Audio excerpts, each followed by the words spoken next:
I understand only one thing, business. And no, my PhD in business from a top business school did not teach me that. In all honesty, neither did becoming a professor in business. What helped me were the countless interviews I have done with entrepreneurs, studying their strategies, behavior, but most importantly, their way of thinking. All of this knowledge helped me to succeed. Every day, people reach out asking me to be their guide, their mentor. Some have even offered to pay handsomely for just a day of my time. But here's the thing, I'm not in for the money. I believe in freely sharing knowledge and giving back without expecting anything in return. So if you're seeking guidance, count me in. I'm here to share wisdom, not to cash in on it. And today I'm going to give you everything you need to know to start a business. But if you can't stay on this video for 5 minutes without clicking off, I got some news for you. You're probably not going to make it. In the next minutes, I will try to change your mindset, give you the tools that you need in order to be successful, and hopefully create new pathways in your brain and give you the chance to be successful. The very thing that the educational system does not want you to be. It's free, working for yourself, controlling your own destiny.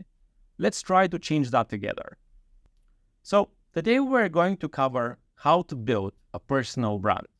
Because honestly, I think real value comes from not building a business, but building a brand. And we're going through that together. The brand and how you build one and why is it important. In this modern day and age, without a brand, you cannot do business, in all honesty. So you have to have a personal brand. I will cover how to avoid big mistakes and how to accept luck in your life. Luck happens in your life, but when you enable it. At the end of this video, you will know everything that has taken me more than 15 years to know. You will be changed. If you watch this video, and I promise you, at the end, it will cost you absolutely nothing, and you will never regret it. So how do we start? Most people will advise you to launch a business once you have a clear idea. But a business doesn't start with an idea. It begins with a feeling, an instinctive desire to change. It is about immersing yourself in discovering the best way to create something you love. Contrary to popular beliefs, a business doesn't need to fill in a market gap or fill in a niche. It's about pursuing the passion and building something meaningful. You don't need to be having a groundbreaking idea to be successful. Many others are doing the same thing as you. So how you stand out? Despite what everybody else says, you don't need an original idea to get started. Success doesn't begin with originality. You start with what you like doing. Now, I love helping businesses and people succeed. Marketing is my playground. I could lose myself in it for hours. Whenever a new venture emerges, I'm like a detective eager to unravel the secrets behind its triumph. It's not just a hobby, it's my obsession, it's my passion. Forget about work-life balance. It's all about harmonizing your life with your personal brand, with your business. I firmly believe that the first step to entrepreneurial greatness is pursuing what sets your soul on fire. Sure, conventional wisdom says passion doesn't always pay the bills up front. But guess what? That's just because you haven't applied a business mindset to what you love.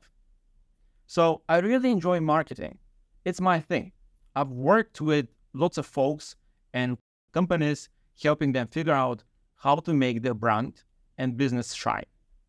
You know, there are tons of companies out there doing this stuff, but not many love it as I do. So I've kept learning and trying new stuff, even things like email and direct marketing when they were not so common. I just love staying on top of what's new and making it work for me. I'm obsessed with the latest thing. And for you, the way you do it is you've got to write down what you like doing. What you love doing, that's what you're going to be good at. And you don't like doing it, then don't do it. Outsource it to other people, don't do it.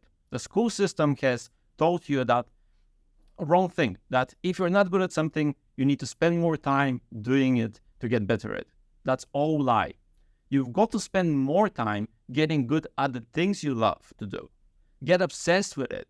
And that's actually where a personal brand begins. Because once you have figured out that these are the things you like, the next step is the idea. Now, again, people will tell you that you need to come up with an original idea. That's not true. The second thing is that when it comes to an idea, you can actually combine forces with other people. So let me get back to my story.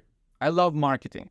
When I met this person who could take my marketing ideas and turn them into awesome graphics and presentations that made it easy for people to get to what I was saying, we decided to work together.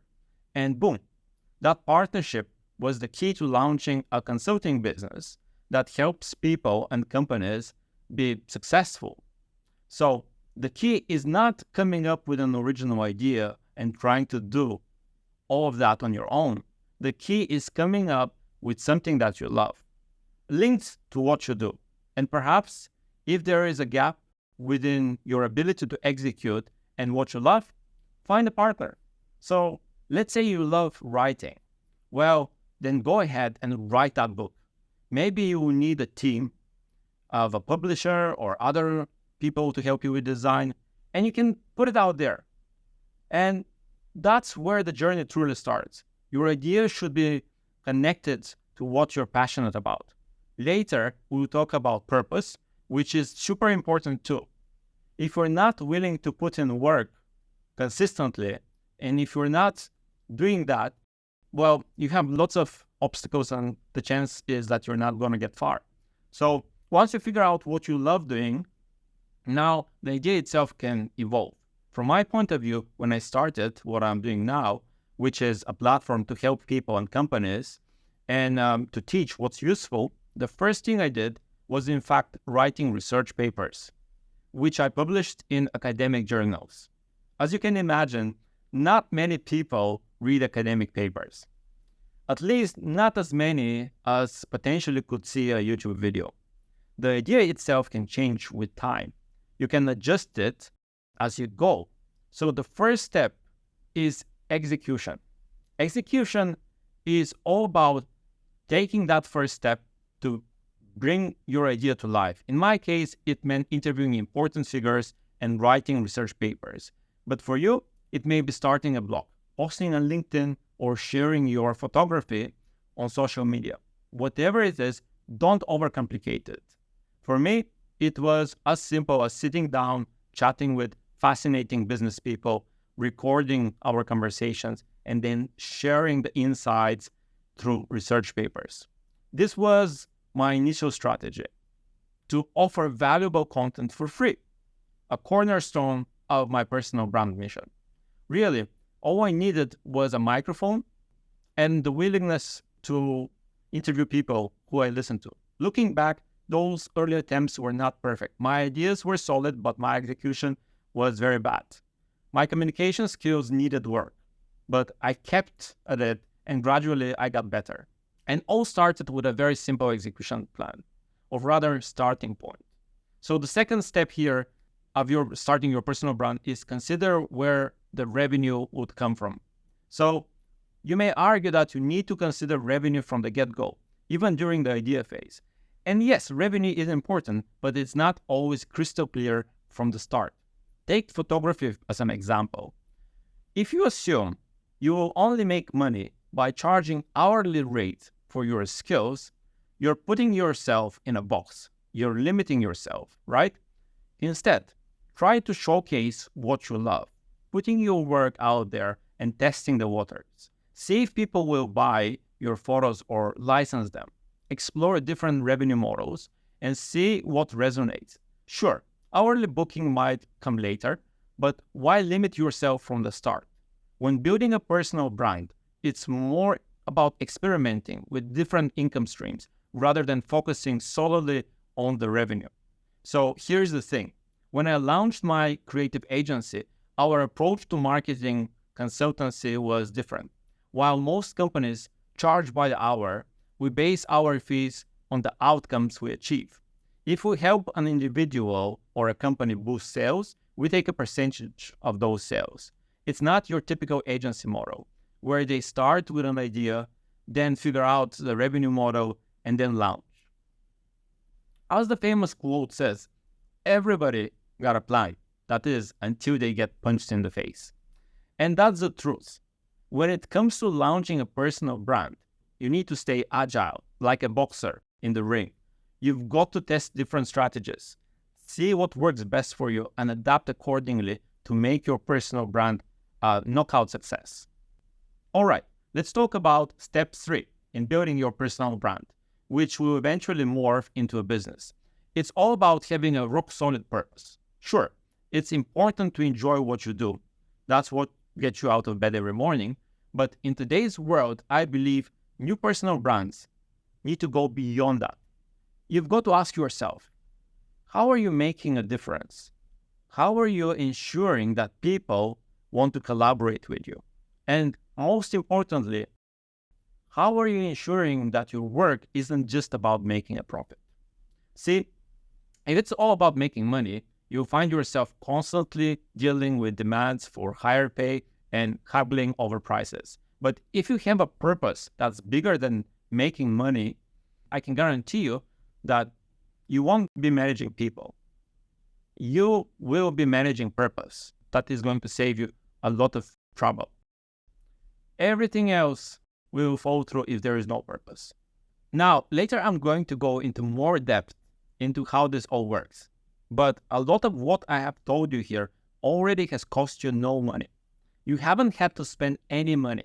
Now, even if your idea is to launch an app that costs $1 million to develop, start off with a service brand. Start off with a revenue-based model that can get you there. In the next video, I will come up with other steps on how to build a personal brand and what are the ways to do that. But if you do these first few steps, your personal brand and business will be up and running. It has cost you no money, and I promise you, because it will have purpose, because you will like it, because there is a revenue model behind it. You'll do it, and it will happen. It will work. Subscribe, because in the next video, I'll discuss how to win in business. Believe me, you don't want to miss that.